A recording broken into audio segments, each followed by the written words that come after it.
dia diperlukan sebagai saksi kepada pendakwa, saksi penting. Sebab dia yang nak mengesahkan, dia bagi trail duit dan sebagainya kan. Jadi sebab itu dalam banyak kes biasa yang jadi saksi itu sama ada diberikan compound yang lebih kecil ataupun tidak didakwa langsung. Tapi kalau ini aku dah lompat Faizal terus lah kan, sebab kau kata janggal kan.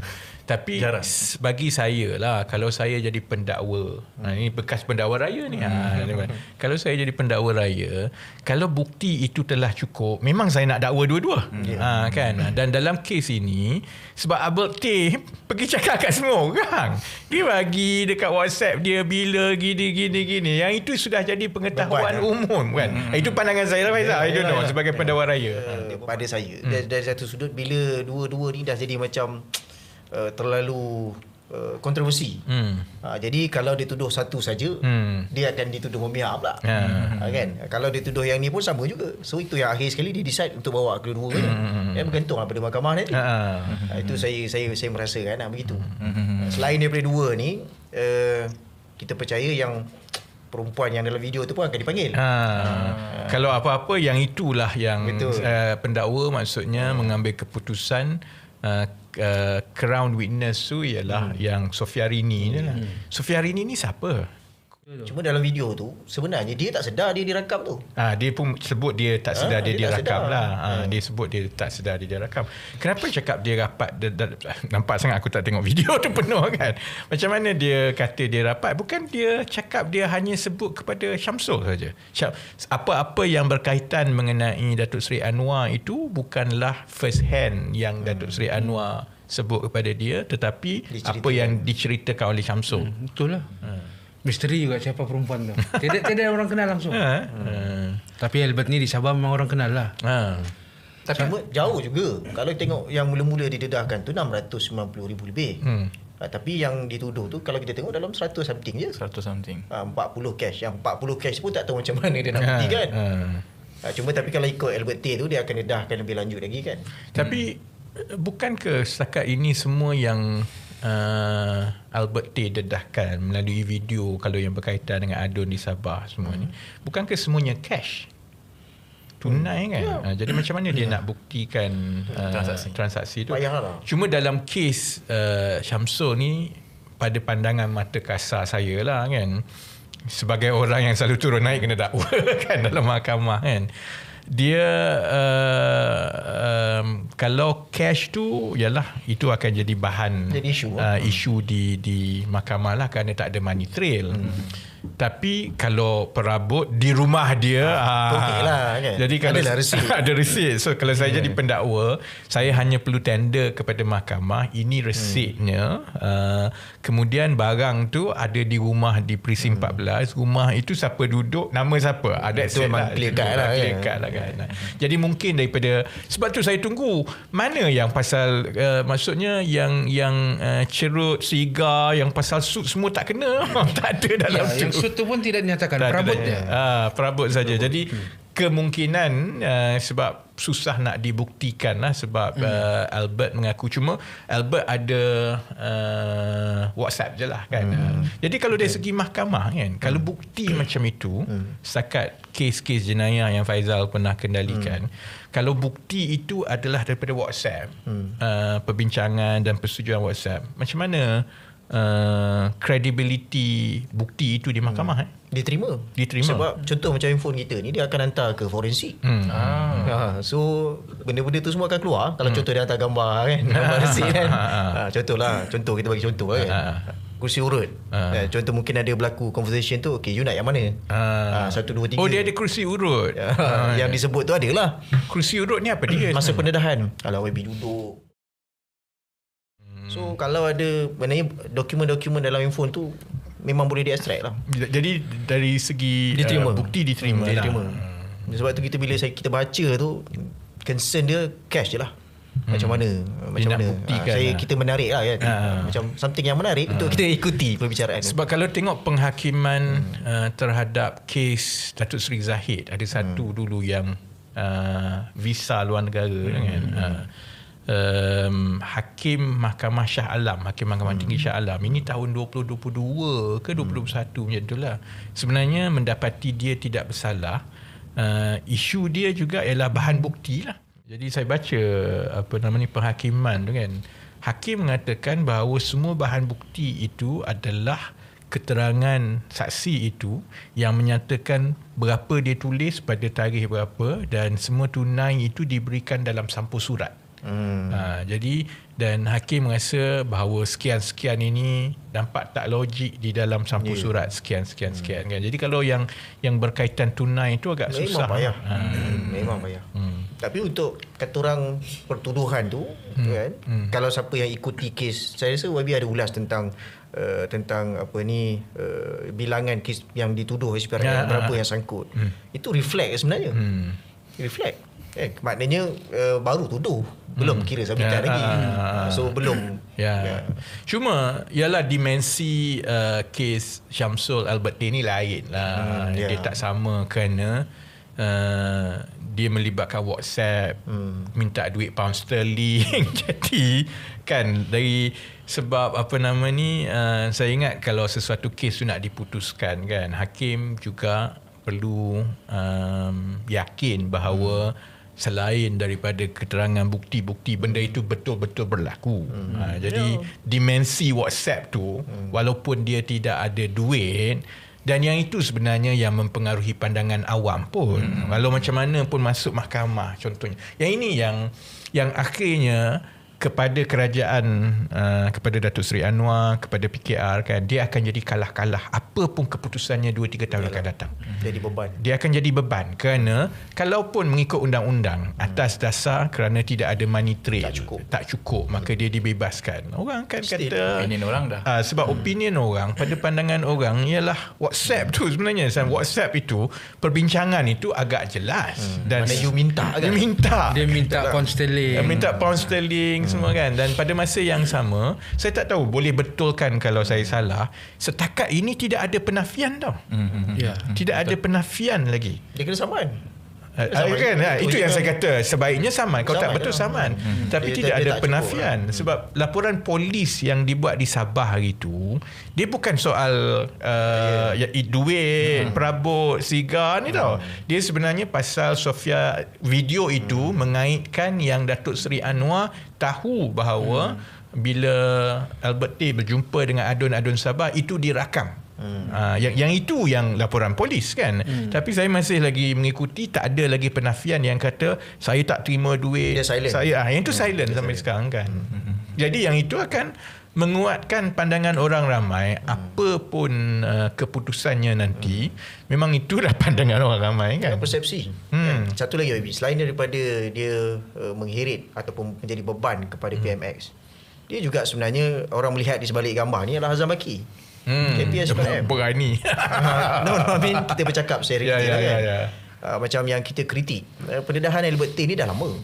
Tapi dia hanya ditangkap dengan unit special unit khas daripada SPRM tu selepas dia mengaitkan Samsul dan juga PMX tu lah video tu. Sebelum tu Farhaj pun dibabitkan juga kan. Dan Don di Sabah pun dia babitkan juga, even dah ada pertuduhan di Sabah. So kenapa dia tak ditangkap macam tu pada masa daripada awal tu? Maksudnya sepatutnya dia telah ditangkap jauh lebih awal. Tapi orang pertikai kan. Dia kata Sam tak ditangkap macam tu sebab dia datang. Tapi kita kena tengok jawapan peguam Albert Tay, dia dah ada arrangement. Maknanya itu normal. Bila kita suspek, mana-mana suspek dah ada peguam, so memang pegawai tu akan deal dengan peguam. Bila dah letak tarikh, contoh hari Isnin kan, tiba-tiba dia akan tukar suka-suka dia. Hari Sabtu contohnya kan. Kadang-kadang hari Sabtu ataupun hari Jumaat kita ada tugas lain. Niat jahat dia tu kan. Okey, kita tukar tarikh kita nak buat hari Jumaat. Pukul berapa Pukul 1 petang. Tapi 12.30 tim tanggapan dah standby kat rumah. So kat situ saya rasa saya percayalah apa yang dikata, yang disebut oleh peguam Albert Tay ni. Saya pernah lah melalui semua ni. Yang paling yang terakhir tangkapan mengenai 1MDB tu, dia jadi kecoh tau. Dan masa itu orang Sabah lah, Pandika Amin kan, ada jasa dia dekat aku tau. Ada jasa dia kan. Kerana pihak polis nak masuk parlimen tangkap. Jadi Pandeka Amin masa itu berkeras, Parliament is my territory. Dan polis tidak boleh buat begini. Jadi kalau nak tangkap dia, tangkap di luar Parlimen. Jadi betul lah, aku keluar je Parlimen memang kena tangkap terus lah. Dan kadang-kadang budi bicara tu, saya harap ini juga perkara-perkara yang bila kita cakap pasal reform lah, yang orang tak faham di luar. Orang ingat kita backup, bukan. Jadi contohnya, sebab terutamanya kalau yang dalam PKR ni, mungkinlah Sam semua ni tak pernah kena tau. Tapi orang macam saya yang berkali-kali kena tangkap semua kan.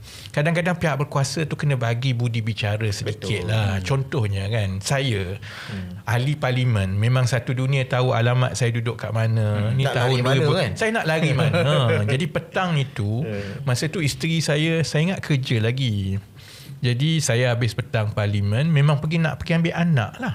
Kan? Jadi bila kena tangkap ni, kita tahulah dia rampas telefon semua incommunicado. Masa itu sampai tengah malam juga tak tahu kita duduk kat mana kan. Jadi saya merayu kat polis. Saya kata tak apa, saya dah berapa belah kali kena tangkap dah, lock up berapa kali, tak pernah jadi masalah.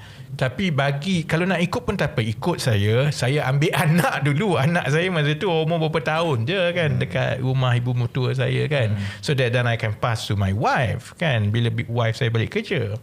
Tapi jawapan biasa yang tangkap lah, dia takkan benarkan. Dan kami menurut arahan. Jadi jawapan standard. Perkara-perkara begitu, terutamanya kepada Saifuddin lah kan, sebagai Menteri Dalam Negeri kan, kecenderungan saya nampak lah bila kita jadi kerajaan dan Saifuddin Menteri Dalam Negeri, kecenderungannya ialah kita mesti mempertahankan pegawai-pegawai kita. Kan, dia ambil masa sebenarnya untuk kita menambah baik sedikit demi sedikit supaya SOP-nya itu lebih adil. Kuasa itu diimbangkan antara keperluan melaksanakan tanggungjawab dengan government overreach. Kalau tidak government, sebab itu kita dilihat dan diharap sebagai kerajaan yang bawa reformasi. Betul. Kerana kalau contohnya bertukar kerajaan macam mana pun, Menteri Dalam Negeri itu jawapannya ialah, saya nak bagi satu contoh ni yang berkaitan dengan PKR. Okey. Dan tak pernah disebut sebelum inilah kan. Masa pemilihan PKR yang lepas bulan Mei semua tu kan, sebenarnya ada ramai calon-calon PKR yang ditahan oleh SPRM. Selalunya yang melawan calon Nurul Izzah lah. Okey. Kan. Tapi kita tak pernah sebut lah. Sekarang saya dah tak peduli lah, saya sebut je lah kan. Jadi adalah seorang calon. Dia tahan, dia ditangkap? Ditangkap dan untuk siasatan lah. Oh, dahsyat. Kan. Jadi adalah seorang calon yang memang dilihat sebagai keras menyokong saya. Dan dia ni tak pernah kalah sebelum ni. Kalau di Selangor ni lah, dia di Selangor kan. Jadi satu hari, saya ingat lagi hari Rabu, selepas mesyuarat kabinet hari itu kan, tengah hari saya dapat panggilan daripada dia. Orang semua tahu tak payah telefon dia ni, payah dia nak angkat telefon, WhatsApp dia tak ada kan. Jadi bila dia telefon tu saya pelik. Dan memang betul lah, dia kata emergency. Kenapa? Dia kata minta tolong satu, sebab rumah saya kena kepung oleh SPRM sekarang. Saya tak dekat rumah. Anak isteri saya je ada. Dia orang dah takut, jiran semua tengok ni. Ini dalam pukul 1 lebih dah, dekat pukul 2 kan. Dia kata saya tak pernah minta tolong YB, tolong yang ini. Kalau ada apa-apa, saya pergi ke pejabat SPRM lah kan. So I call Perdana Menteri. I kata, what is happening? Kenapa masa zaman pemilihan ni ada je orang yang kena tahan ni oleh SPRM ni? Oh, dia kata, saya tak sebut nama, tapi dia ada kes. Saya tanya, kes apa? Dia ada beli rumah cash. Saya kata, okey lah. Kalau tu yang SPRM nak siasat tu, siasat lah, tak apalah. Tapi adalah budi bicara. Perlunya sampai macam tu. Tak perlu sampai dia kepung. Menakutkan anak isteri dia, kemudian memalukan dia di sekitar jiran tengok semua kan.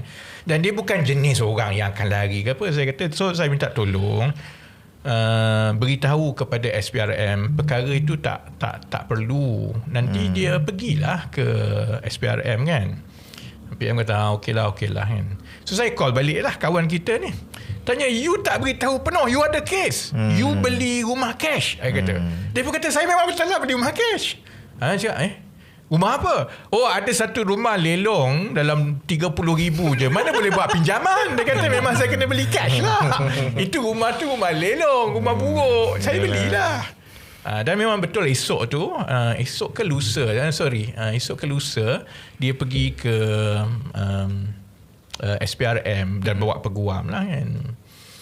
Kalau ikut peguam, kalau ikut dia sendiri ialah dia bukan sangat pasal kes tu lah. Dia sebenarnya pasal tekanan pemilihan PKR lah kan. Jadi sebab itu orang luar tidak faham kenapa contohnya bila keluar cerita pasal Albert Tay, kalau orang macam saya kata Tan Sri Azam Baki ni tak payah sambung lagi lah. Kerana sebahagian daripada kita telah melalui beberapa perkara itu kan. Jadi dan orang yang di dalam PKR ni bukan semua yang boleh bersuara seperti saya kan. Jadi sebab itu masa contohnya pemilihan yang lepas kan, mungkin orang tak faham kenapa saya nampak kasar dan keras kan. Sebab saya beritahu Datuk Seri Anwar, actually it's not about me. Saya tak pernah pun bercita-cita nak jadi menteri ke apa semua ni. Saya gembira je hidup macam orang biasa kan. Sebab saya ada kemampuan itu. Kan hidup saya tak luar pun kalau saya tak ada dalam kerajaan, bukan ahli politik. Tapi kesian kepada orang lain dalam parti. Bukan semua orang berada di peringkat saya. Jadi contohnya, kalau Datuk Seri rasa you dah kurang selesa dengan cara saya selalu menegur dan ada pandangan sendiri, just tell me lah, saya akan tarik diri. Tapi jangan sampai proses itu ataupun dalam kes macam kawan kita tadi, kita mula rasa ini macam zaman BN ni. Sama sama saja. Dan ini kita ni kan, kita yang parti pemerintah ni yang kena ni kan. Tapi rasanya macam lagi kasar. Kan? Jadi jangan sampai kena kepada orang biasa, ketua-ketua cabang, kawan-kawan kat bawah, kerana itu tak adil kan. Jadi kalau nak selesaikan masalah supaya yang dipilih itu selari dengan cita rasa Datuk Seri Anwar, go ahead, tak apa. Tapi kalau kita dah rasa ini melanggar beberapa garis tertentu kan. Jadi kepada yang menonton yang tak faham kenapa kita ada pandangan yang begitu sinis mengenai keakraban kerajaan dengan SPRM ni, sebabnya ialah kerana sebahagian daripada kita menjadi saksi perkara-perkara ini. Jadi bila benda ni keluar, kemudian bila dalam video itu ada sebut bahawa Albert Tay minta Syamsul untuk bincang dengan Tan Sri Azam supaya dia tak didakwa dan sebagainya kan. Saya ingat antara orang yang paling faham perkara itu ialah orang PKR sendirilah. Sebab sebahagiannya memang pernah melalui proses itu yang mana kita kena rumah. Saya tak pernah lah, tapi saya tahu pimpinan-pimpinan kat bawah kalau tidak selari ataupun tidak selesa, yang pimpinan atas tu tak selesa dengan dia, kita tak faham macam mana SPRM boleh terlibat. Dan yang saya sebut tadi, saya sebut kerana perkara itu betul-betul berlaku dan peguam memang ada mengikuti dan menjadi wakil, dan saya ingat sampai sekarang kes tu tak ke mana lah kan. Sebab itu juga saya bawa bila Perdana Menteri kata SPRM Tan Sri, saya berhati-hati jangan kita bakulkan semua SPRM tu sama lah. Sebab saya tak rasa pegawai-pegawai SPRM semua macam tu. Mereka menurut perintah kan. Jadi sebab itu penting yang duduk ke atas tu penting. Kita tak boleh nak cakap pasal reformasi, tapi orang yang kita letak atau kita sokong untuk kononnya bawa reformasi itu bukan jenis itu. Tambah lagi rekod dia tu tak baik daripada zaman Najib kepada zaman Muhyiddin kan. Jadi sebab itu perkara ini macam Faizal kata lah kan, macam saya tak tahu nak tanya sikit pasal Razif kalau di Sabah macam mana lah kan. Sebab tu saya kata kalau ukuran dia, kayu ukur dia kepada Datuk Seri Anwar ni untuk tempoh 5-6 bulan akan datang mudah saja, dan dia akan jadi beban ukuran kepada Izzah dan juga PKR dan PH. kalau Tan Sri Azam disambung sekali lagi, memang orang gelak sajalah kita. Kita sendiri pun pernah anjur demo minta dia turun. Bila jadi kerajaan bukan ditukar, disambung beberapa kali. So reform tu tak ada lah sebenarnya. Tak berlaku lah kan? Jadi sebab itu, kepada yang mungkin terlalu lurus bendul, terutamanya mungkin orang parti yang sangat walak dah sekarang dalam PKR pun saya tengok walak dia dah tak bertempat dah sangat kan, walak tak bertempat ni kan. Kenapa timbulkan pasal Azam ada orang letakkan macam-macam lah, ini saja nak cari alasan untuk serang kajian. Tidak, sebenarnya sayang parti tu satu, sayang negara sebenarnya kan. Jadi sebab selepas ini beban yang berganda daripada Syamsul dengan Albert ni, dia akan juga orang melihat kepada Tan Sri Azam Baki dan terus sebenarnya kepada Perdana Menteri. Ya. Kalau macam di Sabah pun, selain daripada yang kita bincang tadi, isu Azam Baki ni ada dua lagi. Pertama, orang melihat apa yang tidak selesai sampai sekarang sampai dia perlu kena sambung lagi balik. Itu pertama. Yang kedua, tidak ada lagi orang dalam SPRM tu yang boleh yang layak ganti. Dia seolah-olah kita bagi tahu yang SPRM ni kebanyakan dia di bawah dia tidak layak pun untuk ganti tempat dia. Itu yang main di Sabah tu. Kalau sambung, orang tanya saya lah kan.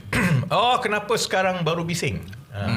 Saya selama 2 tahun setengah saya terpaksa telan dan bersabar bila terutamanya pembangkang lah buat dia perli kan. Dulu kata nak tukar, nak tangkap Azam Baki, sekarang tak jadi apa. Sebenarnya semua orang tahu dan Datuk Seri Anwar tahu bahawa saya tidak pernah bersetuju dan memang pandangan saya tukar daripada hari pertama. Tapi masalahnya itu kuasa Perdana Menteri. Dan kita pun tak pernah tahu apa-apa. Sama macam kehakiman. Kan? Saya hanya boleh membaca daripada gerak-geri, beberapa pertuturan semua, tapi tak pernah dibincangkan langsung. Tapi itu bezanya antara kalau kita jadi menteri, kita duduk dan kita enjoy sakan, kita tak terima langsung info luar. Berbeza kalau macam kita nak betul-betul imbangkan, macam kes kehakiman. Mula saya tak ambil peduli sebab yalah kita sibuk buat kerja kesan kan. Dia sekarang nampak Bian. Kesan nampak lah kita sembangkan tu nampak. Tapi kawan-kawan beritahu. Mula kawan-kawan beritahu tu dan kita kena ambil pendirian bahawa kat Malaysia ni selalunya kalau gosip dan kabar-kabar angin tu betul. Dan dia bercakap kat luar tu sebab orang bercakap kat coffee house, itu cara di Malaysia lah kan. Dan bila lebih banyak maklumat tu sampai satu, dia nampak selari dengan beberapa petanda-petanda dalam kerajaan. Tapi bukan sebelum ni kita punya timbalan presiden ada bantah semula. Itu saya kata kempen pemilihan. Itu saya kata lepas ini beban itu akan dipikul oleh Nurul Izzah dan PKR lah. Baby, ada satu soalan cepu mas Baby. Dalam konteks SPRM ni lah kan, kita dah tahu, PKR dah tahulah memang track record dia macam mana. So bila dia kekalkan lagi pelantikan tu, so persepsi masyarakat akan melihat ada you are purposely diletakkan dekat situ. I mean, contohnya masa Datuk Seri Ismail Sabri ditahan dan disiasat dengan 70 juta lebih lah kan. Tak dituntut sampai sekarang. Tak dituntut kan. Cakap-cakap politik masa itu ialah ada ahli-ahli parlimen yang akan menukar sokongan dan dia menjadi ancaman kepada kerajaan. Ya. Jadi tiba-tiba dia kena tangkap dan kes tu ada. Jadi maksudnya saya yang di dalam jemaah menteri masa itu saya macam astagfirullahalazim. Maksudnya kamu tahu daripada awal. Kenapa sekarang? Kenapa sekarang? Maksudnya kalau kamu duduk diam dan play the ball, maka kamu selamat. Cerita 170 juta duit rakyat semua tu tak apalah, kita halal berhalal lah. Kan? Sama juga contohnya tiba-tiba soal safe house Azmin. Kan? Bising pumpang keluar, tangkap orang itu, cerita keluar kan. Dan silent. Jadi orang biasa sudah tentu fikir, jadi adakah ini bermakna SPRM ini kena tunggang? Kalau sesiapa yang menjadi ancaman kepada kuasa yang ada, kos standby nanti kena. Jadi saya masa dalam kerajaan, ini adalah antara perkara-perkara yang sebenarnya selalu menjadi beban jiwa saya. Tapi YB suarakan tak? Kalau one to one memang saya suarakan semua. Dalam macam mana reaksi Datuk Seri Anwar. Saya dah sebut masa di dalam kempen lah. Maksudnya kita kena biasa dengan watak politik yang di depan cakap lain, yang jadi benda lain. Jadi dan Datuk Seri Anwar bila sampai soal-soal lantikan ni, dia sangat sensitif. Dia selalunya akan defensif. Kalau bawa dalam, kita kena bezakan antara mesyuarat jemaah menteri dengan mesyuarat parti, pimpinan parti dengan one to one kan. Kalau dalam jemaah menteri, daripada awal beban yang ada bukan saja kepada saya lah, tetapi juga contohnya menteri-menteri PH yang lain kan. Kita tak boleh dilihat bergaduh sesama sendiri dalam 1-2 tahun pertama tu. Jadi memang lantikan-lantikan awal, contohnya kali pertama Tan Sri Azam Baki dikekalkan, memang pahit nak telan. Member pandang lah jeling-jeling je lah Tak, dia tahu kita marah, dia tengok ke depan je, dia tak tengok dah aku kat sebelah ni kan. Kan dia tak ada tengok-tengok dah kan. Jadi tapi kita bawa dalam mesyuarat yang tidak melibatkan UMNO, parti-parti lain lah kan. Yang itu Datuk Seri Anwar selalunya ada jawapan dia lah. Dalam one to one pun ada. Kalau dibawakan dia ada jawapan dia lah. Jadi sebab itu saya ingat lama-lama lah interaksi dengan Datuk Seri Anwar ni bagi pimpinan PH, bukan saya sajalah, sama ada Anthony Loke ke Mat Sabu ke, sangat jarang. Berapa kali mesyuarat Majlis Presiden PH? Bisa interrupt. Ini ke yang ada sekali ada Tony up, dia kata Tony Puak yang dia kata something like you busy, I pun busy. Masa tu ada isu communication breakdown dalam PH. Yang bila tak dapat communicate dengan ada kaitan lah kan. Saya tak tahu lah. Saya tak tahu konteks itu. Yelah. Tapi rekodnya memang mesyuarat PH Majlis Presiden jarang. Sama juga keadaannya dengan mesyuarat parti. Walaupun mesyuarat parti itu berlaku, tapi selalunya dia jadi one way direction. Maksudnya Perdana Menteri bagi ucapan. Itu je lah. Habis. Bahaya ayat YB ni. Sebab nanti orang akan cakap YB yang puting meeting. Apa dia? Tak ada ni, meeting aku pergilah. Saya sebelum ni pernah jadi kepala ketua penerangan di mesyuarat khas. Memang itu berlaku. Kita duduk dalam mesyuarat, presiden akan briefing. Lepas tu dia akan tanya kalau perlu tanya. Selepas itu kalau tiada apa-apa, okey. Habislah. Akhirnya kalau ada perkara-perkara yang perlu dibincang, nak telefon pun susah. Kerana dia sentiasa sibuk lah. Dan kita nak tunggu masa kan. Nak tunggu masa tu pun, yang keliling dia tu, setiausaha politik dia yang akan bagi masa tu, semua anti aku. Jadi memang tak dapat masa. Kadang-kadang 3 bulan sekali pun nak jumpa Datuk Seri Anwar untuk 30 minit, tak dapat. Dan bukan saya seorang, saya tahu orang lain pun begitu kan. Jadi kalau orang tanya, memang ada kesukaran lah. Jadi sebab itu keputusan-keputusan ini bukanlah dibincangkan. Cuma kalau selepas ini, sebab itu saya beritahu dalam kenyataan saya minggu inilah, bahawa soal Tan Sri Azam Baki ni dia dah jadi beban. Jadi pimpinan DAP dan pimpinan Amanah contohnya, janganlah datang jumpa saya, suruh saya pergi cakap dengan Anwar Ibrahim. You cakap terus. Tapi Amanah tak berbunyi apa. Amanah akan cakap macam itu jugalah. Dia akan mengadu kat saya lah, payahlah nak jumpa PM ni, tak dapat masa mesyuarat Majlis Presiden. So pun PMO block lah sebenarnya. Wallahualam, saya tak tahu. You tak boleh, tak dapat akses penuh lah kan. Tapi bila lagi nak tanya kan? Wallahualam lah, itu pandangan lain-lain lah kan. Tapi maksudnya begini, Datuk Seri Anwar dalam 2 tahun setengah yang lepas, untuk makluman orang ramai lah, dia bukanlah berfungsi sebagai sebuah pasukan mesyuarat. Keputusan tu hampir semua dia tentukan, dan memang kuasa dia, kerana terutamanya yang berkaitan dengan lantikan apa nama ni, ketua SPRM ke KSN ke KS semua.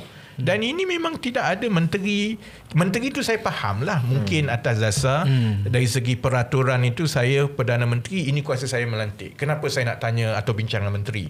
Tapi sebagai parti pun tak tahu lah. Parti kena bincang, kerana apa saja keputusan Perdana Menteri itu sebenarnya bawa kesan kepada parti dan PH, tapi tak bincang lah. Dan Razif boleh jadi saksi lah, kebanyakan mesyuarat parti itu sebenarnya one way communication lah. Sebab tu kalau kita tengok YB, kalau katakan kena bantai kan, macam kelihatan pemimpin-pemimpin PKR ni tak reti nak jawab. Sebab dia memang tak tahu ke? Dia bukan saja tak reti nak jawab, saya ingat. Terutama yang baru ada ni lah. Kerana pandangan politik dan juga pembawaan politik mereka tu agak berbeza. Mereka masuk politik dan menjawat jawatan dalam PKR atas niat, mereka bergantung dan duduk di belakang Datuk Seri Anwar Ibrahim.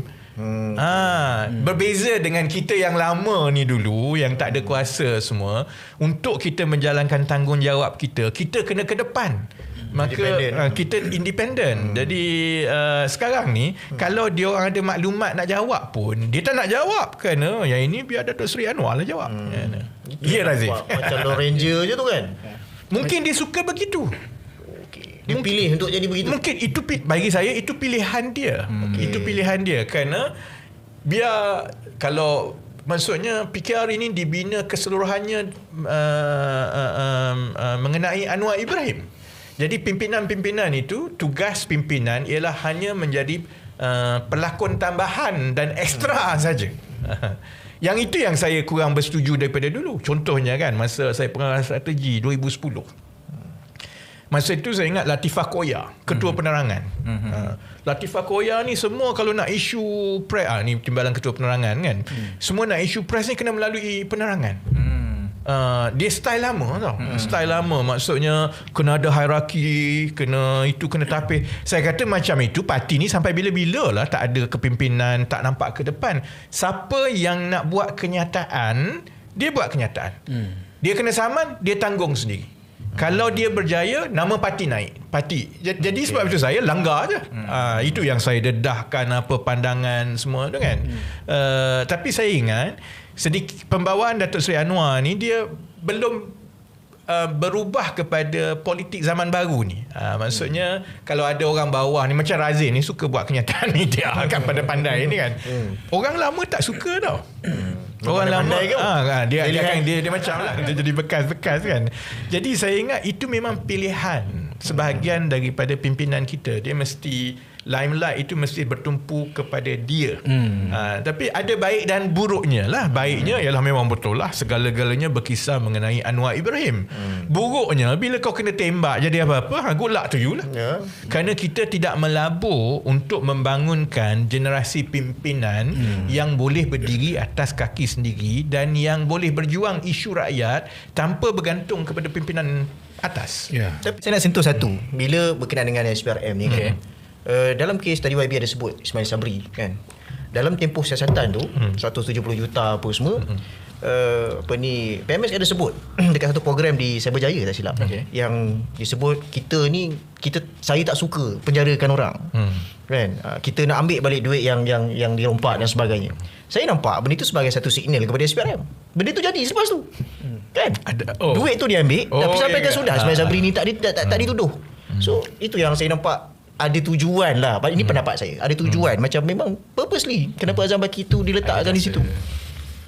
Kalau isu Azam Baki ni di Sabah ni, yang orang nampak sekarang ni ialah lepas beberapa pendakwaan secara tiba-tiba apa kan, lepas tu semua pun tergantung, tidak ada yang dijatuhi hukuman apa. Jadi pandangan orang ni macam, yalah kita dulu desak dia untuk letak jawatan. Sekarang bila kita jadi kerajaan, kita grab dia, kita grab orang jahat ni, kita jadikan dia senjata kita. Jadi itu yang orang nampak sekarang. Sebenarnya memang betul isu Syamsul dengan Albert Tay ni yang nampak sekarang ni hanyalah the tip of the iceberg. Dan macam yang Razif kata kan, jangan ingat rakyat bodoh tau. Rakyat baca semua ni. Contohnya weaponizing SPRM ni.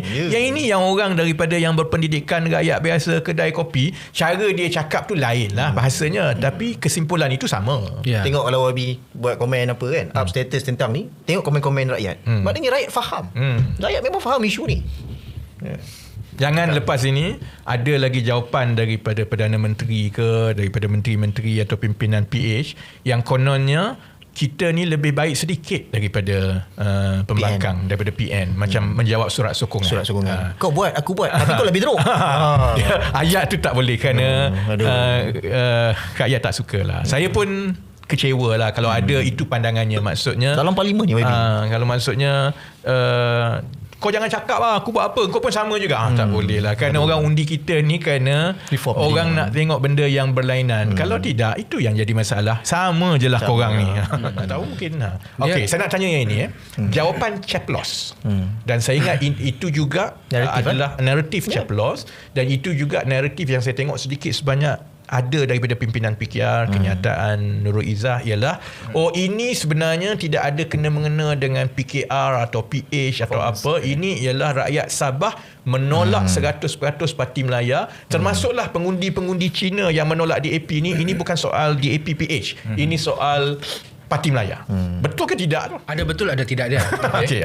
Sebab kalau mau cakap pengundi tolak Parti Malaya ni, saya tidak rasa begitu. Kalau kita tengok undi yang diterima pun baik juga. Cuma kalau ikut daripada isu yang DAP kena knock out, kena sapu habis ni, dia sebenarnya Chinese voters ni, dia tidak perlukan pun kita punya bantuan, mau hantar bakul ke hantar itu. Yang penting diorang mau kita punya pimpinan ni bawa isu diorang, sama ada di parlimen ataupun di DUN. Jadi waktu pembangkang dulu kita lantang, sama ada bawa isu untuk kaum Cina atau kita bawa isu yang menyeluruh tapi terkait dengan kaum-kaum Cina juga. Tapi bila waktu kita jadi PH 1.0 okey pula. Tapi bila dalam kerajaan perpaduan ni kita lihat macam terlalu selesa. Kita terlalu selesa, lepas tu kita macam lebih korporat. Kita tidak lagi macam perilaku je lebih korporat pada muka. Okay, kita lebih sentuh tentang isu-isu yang besar berbanding dengan keperluan-keperluan rakyat. Apa yang mengesan kepada rakyat, terutama sekali kepada kaum-kaum Cina ni. Jadi kaum-kaum Cina ni dia ada beberapa layer dia. Dan biasanya yang bila saya turun on the ground, saya akan tanya dorang akan rujuk pada macam Chinese Chamber apa kan. Sebab bagi dorang golongan peniaga-peniaga ini yang ada vision, yang nampak apa yang akan berlaku, yang tahu apa yang berlaku di dalaman. Jadi yang di bawah ni semua akan tunggu guide daripada layer yang di atas ni. Dan bila dia ada isu selain daripada isu tax, isu e-invoice, isu kaum-kaum Cina ni pun jarang sudah disuarakan, sedangkan dorang mau beberapa isu ni dibawa. Akhirnya dorang bagi tahu, okey, kita cari parti lain yang boleh bawa isu kita. Sebenarnya warisan ni bukan pilihan dorang pun. Tapi sebab tak ada pilihan. Semua tidak ada pilihan waktu tu. Dan dorang tengok warisan ni dia ada beberapa ikon yang lantang macam Munira, serta beberapa lagi kan di peringkat DUN. Jadi bagi dorang, kita cubalah warisan ni, kita tengok dorang boleh bawa ke tidak. Sebab itulah dorang beralih. Dan bila dorang beralih ni, Cina ni dorang tidak main-main. Dorang akan move dalam satu wave yang boleh menjadi tsunami. Ini boleh quote nanti dah masa kempen pilihan raya akan datang. Cina ni bukan main-main. Dorang tidak kalau dia beralih bukan main-main kan. Kau mau saya pilih kau, kau bawa isu kami. Kalau kau tidak mampu, kami pilih lain. Kami boleh move dalam satu blok, tidak ada masalah. Sebab itulah kita terkejut dengan keputusan yang DAP dapat. Kita tahu yang ini akan berlaku dan kita sudah warning pimpinan sejak awal, tapi kita tengok macam tidak ada perubahan, tidak ada tindakan. Dorang bagi tahu dorang akan buat, tapi tidak ada apa-apa. Kita tengok tidak ada apa-apa pun yang isu kaum Cina yang mereka suarakan. Akhirnya dorang tengok tidak ada harapan lain selain daripada pilih warisan. So bukan tiba-tiba lah. Bukan tiba-tiba. Benda ni sudah lama. Lebih kurang setahun lebih. Malah waktu kempen Hero pun saya rasa YB sudah bentang tu. Kita tengok peratusan sokongan tu menurun. Kita tahulah sebab dia apa. Dikongsikan balik YB. Dikongsikan balik.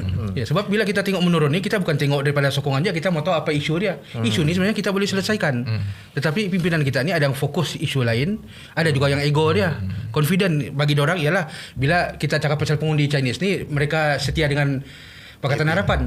Tapi Chinese community ni dorang bukan jenis begitu. Kau boleh bawa, saya bagi kau undi. Kau tidak boleh bawa, selesailah kau. Baiklah. Itu yang berlaku. Dia kata macam sekarang ni kecoh. PKR Kedah dedahkan Saifuddin pada masa itu sebenarnya berada di tempat lain bermain golf.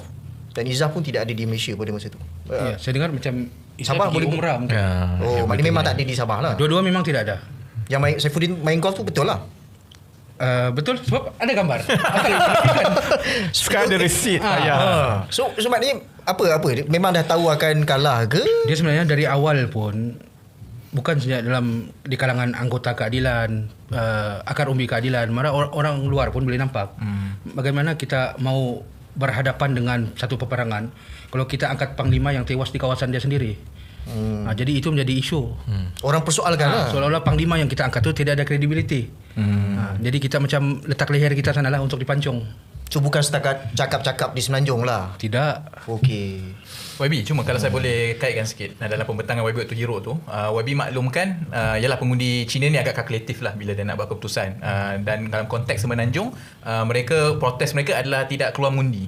Jadi untuk konteks Sabah ni, macam mana mereka ni grup-grup Chinese ni sangat berkeyakinan boleh menjadikan warisan tu sebagai alternatif mereka instead of kita tak keluar mengundi. Tapi memang tak keluar mengundi juga. Ya, memang tak banyak tidak keluar mengundi. Setakat ini peratusan tak sampai. Peratusan keluar mengundi Cina Saya ingat dalam 40% lebih je, 43-44%. Kita kena tunggu final sheet lah untuk kita kira. Tapi daripada maklumat awal yang saya dapat, saya kumpul, dia sekitar 40 lebih je. Jadi itu yang saya kata ini parah. Kerana bukan saja dia orang tak keluar, yang keluar tu pergi undi warisan. Kalau yang keluar habis lagi teruk lah result tu kan. Ya, rasanya Lagi teruk. Kalau keluar ramai lagi teruk lah. Saya ambil contoh Luyang lah. Luyang kita menang terlalu besar selesa. Tapi sampaikan pada waktu tu kita cakap kita letak siapa pun bertanding di Luyang tu tetap akan menang. Tapi sama juga kena sapu juga. 51% swing Luyang. Saya ni nak berbalik kepada soal naratif yang paling dominan sekarang lah, iaitu ini ialah gelombang Sabah for Sabah. Sebenarnya kita takkan boleh dapat sahkan dengan secara data yang betul-betul bullseye lah, kerana data tu takkan ada lah. Maksudnya kalau saya nak berkongsi kan, sebenarnya kita baca banyak lah analisa lah segalanya ni kan. Analisa ni bagi saya lah, sebelum kita buat keputusan, kita mesti berasaskan kepada teori, hipotesis, dan kemudian perkara itu mesti disahkan dengan data. Itu scientific way of managing politics lah kan. Jadi ada beberapa hipotesis. Yang satu hipotesisnya ialah Sabah for Sabah, dan satu lagi ialah ketidakpuasan hati pengundi-pengundi hardcore ataupun pengundi tegar pakatan ini kepada prestasi pakatan kan. Macam Razif sebutlah, berdasarkan data dalam Januari 2025 tu, dia 50-50 sebenarnya. Isu tadi. Maksudnya dua-dua hipotesis ini. Hipotesis ini kan. Jadi kalau nak kata, saya kurang bersetuju kalau ada yang cuba whitewash the whole thing, kata ini semua gelombang Sabah for Sabahan. Dia sebenarnya tidak, dia agak rumit sedikit. Dia bercampur-campur mengikut kumpulan pengundi yang berbeza-beza. Kan? Kerana data yang terakhir kita ada Januari 2025 membayangkan perkara itu. Memang betul ada sebahagian pengundi Sabah yang mahukan pimpinan ataupun kerajaan parti lokal saja. Nasihat saya kepada PH dan Datuk Seri Anwar itu ialah, worst case scenario ialah kalau JRS bergabung dengan warisan lawan PH dan BN, kosong semua. Kerana itu akan amplify Sabah for Sabah ni kan. Pada masa yang sama, kita boleh nampak sebenarnya di kawasan bandar, yang mana pengundinya itu secara tradisi ialah pengundi PH, pengundi bandar ni kan, mereka tidak terlalu terikat sangat dengan Sabah for Sabahan sini kan. Dan ada kecenderungan untuk beri lebih pemberat kepada isu-isu macam Albert Tay, rasuah, lantikan TYT Tun Musa Aman. Jadi sebab kita semak semua tu, kita boleh tengok kalau di kawasan pedalaman, terutamanya kawasan KDM, sebenarnya isu Albert Tay dengan lantikan Musa Aman ni tak ada kesan sangat. Di kawasan interior, di kawasan pedalaman tu dia tak ada kesan sangat. Dia hanya ada kesan di kawasan pantai sedikit yang lebih banyak kan. Jadi yang ini yang bagi saya soal DAP knockout ni kan. Seperti yang Razif sebut tadi, isu ini terbina sejak 1-2 tahun yang lepas. Dia ada beberapa perkara. Satu ialah kerana tekanan yang dirasakan oleh kerana birokrasi kerajaan yang bersabit dengan cukai. Dan itu juga masalah di dalam kerajaan. Kerana Menteri Kewangan itu ialah Datuk Seri Anwar. Jadi Datuk Seri Anwar sebagai Menteri Kewangan, dia gembira dan berbangga kerana kutipan cukai ni banyak ni. Makin banyak kan. Saya memang bimbang daripada awal. Kalau kita semata-mata mengejar kutipan cukai tetapi tidak mengawal perbelanjaan, dia akan jadi masalah. Jadi dia kutipan LHDN bagus, kutip ni kan. Sebab macam mana LHDN kutip tu?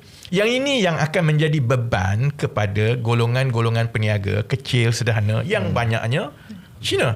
Dan terutama samalah juga macam saya yang ada company sendiri, memang kita garuk kepala lah. Tanya orang, memang dalam tempoh 2-3 tahun yang lepas, mesti dia pernah kena lalui satu taksiran. Dan taksiran tu kadang-kadang tak masuk akal. Yang nak kena bayar semua. Ini belum lagi bercampur dengan soal cukai yang tidak dibayar balik kepada syarikat-syarikat. Sebab syarikat bila dia file cukai, dia kena bayar estimate tiap-tiap bulan berapa. Akhir tahun itu bila dah ada tengok untung rugi yang sebenar, kalau terlebih bayar, kerajaan bayar balik. kerajaan ada kelewatan bayar balik. Masalahnya semua isu ini bila dia jadi dari Kementerian Kewangan, baik soal SST dinaikkan, baik soal e-invoice dilaksanakan, dia susahlah kita nak meyakinkan dan membangkang Perdana Menteri ini kerana dia Perdana Menteri. Ya. Kalau kita bangkang lebih dalam kabinet ke apa, maka kita tak pernah menang. Takkan menang. Dan saya harap Perdana Menteri, tolonglah dengar suara rakyat Sabah. Jangan-jangan nanti suara rakyat Malaysia timbul, ini akan jadi lagi susah untuk kita semua. So, sebagai penyokong kerajaan, kita sampaikan mesej ini. Mesej yang serius daripada rakyat haruslah diambil secara serius oleh Perdana Menteri. Bukan orang lain. Perdana Menteri sebagai Menteri Kewangan.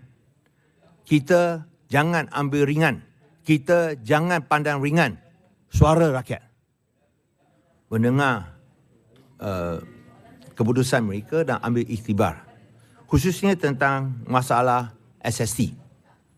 Satu ialah SST sebanyak 6% yang dikenakan ke atas bayaran ataupun wang tuition yang melebihi RM60,000.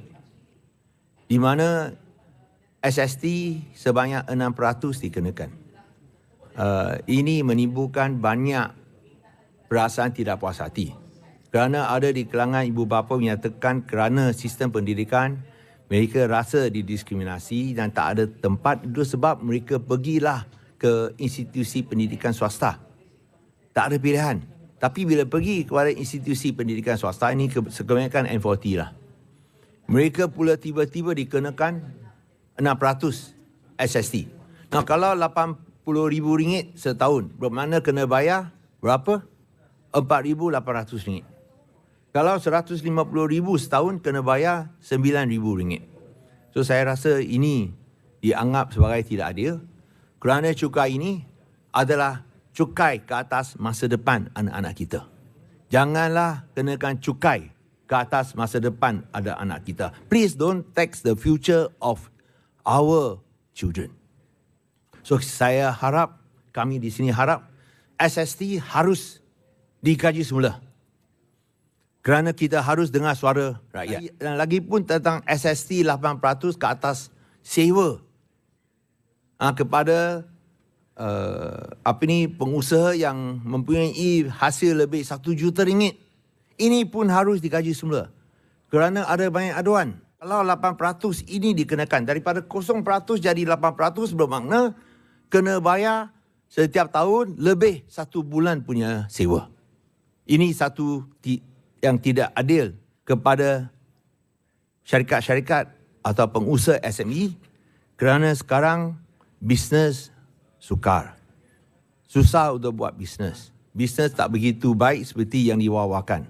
Dan tambahan 1 bulan sewa ini amat membebankan. Saya harap ini pun harus digaji semula. Dengar suara pengundi rakyat Sabah. Dan selain itu, e-invoicing. Itu pun jadi satu perkara yang tidak puas hati di kalangan rakyat. Bukan sahaja di Sabah, tapi di seluruh negara. Kaji semula itu e-invoicing. Saya harap Perdana Menteri, tolonglah dengar suara rakyat Sabah. Jangan-jangan nanti suara rakyat Malaysia timbul, ini akan jadi lagi susah untuk kita semua. So, sebagai penyokong kerajaan, kita sampaikan mesej ini. Mesej yang serius daripada rakyat haruslah diambil secara serius oleh Perdana Menteri. Bukan orang lain. Perdana Menteri sebagai Menteri Kewangan. Kita jangan ambil ringan. Kita jangan pandang ringan suara rakyat.